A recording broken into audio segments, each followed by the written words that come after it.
અને કેટલાય આકોટાય આવે છે, કેટલાય સપનામાં આવે છે. અને આપણે આટલા વર્ષથી ભગવાનની ભક્તિ કરીએ છીએ તો ભગવાનના તો દર્શન થવાના ઠીક છે, પણ કોઈ શિગોતરાની સપનામાં આવતા નહીં. જરૂર કંઈક ભૂલ છે, અને ભૂલ નહોતી. કોને? માતા કુંતાને નહોતી ભૂલ. અને એનું પરિણામ સ્વયં પરિબ્રહ્મ નારાયણ પરમાત્મા સામે ચાલીને યુદ્ધના મેદાનમાં જનાર અભિમન્યુની સામે આવ્યા અને એને કહ્યું, તું સુરવીર નરબંકા. કેટલાય શબ્દો એને ચડાવવાના કહ્યા. અને પછી કહ્યું કે જો કદાચ જીતીશ ને તો જગતમાં જસ ઓલી રોંડેલી ડોશીને મળશે. લોકો કહેશે કે એક રોંડેલી ડોશીના ઉત્તરના તારની ગોઠો વાળેલી રાખડી બધીને એટલે જીત્યો. ન કે શાનો જીતે, મને પોણી ચડાયું ને તોડી નાહી દીધી.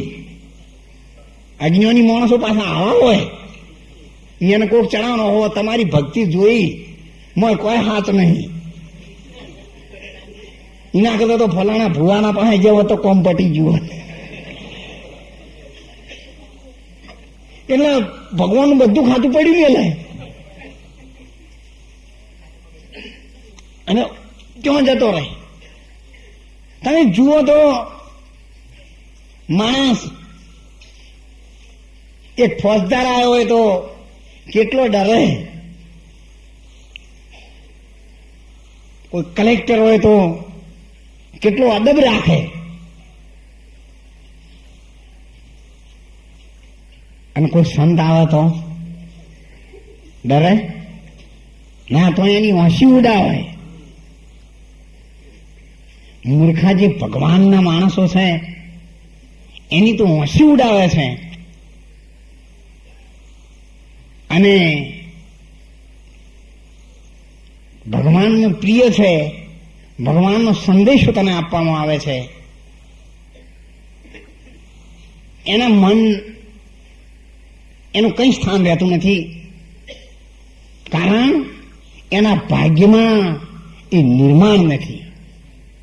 ધન સુત દારા લક્ષ્મી એ સબ પાપી કે ઘર હોય. જે પાપ કરે ને એના ઘેર ધન, પુત્ર, લક્ષ્મી, દુર્યોધન જેટલી સંપત્તિ મળે, પણ એનાથી એનો ઉદ્ધાર થતો નથી. અને એવા ભગવાને અભિમન્યુનો દોરો અમર રાખડીને તોડી નાખી. એનો એક તાર બચેલો હતો, એ તાર ગટોળ ગચ્છને લઈ અને ધનુષ્યની પણસ ઉપર બાંધી દીધો.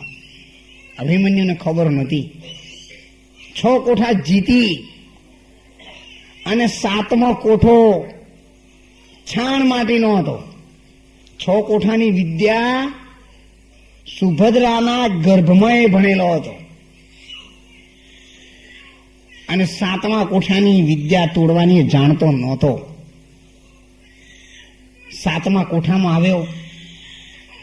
જયદ્રથ પણ સામે આવ્યો. અને એ સમયે ભગવાને અર્જુનજીને પાતાળમાં તાળુકી દૈત્યનો નાશ કરવા માટે મોકલેલા હતા. તો તાળુકી દૈત્યને પોતાનું બળ આપ્યું.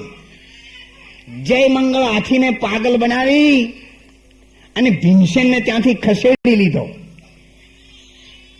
અને એની જે હિંમત, એની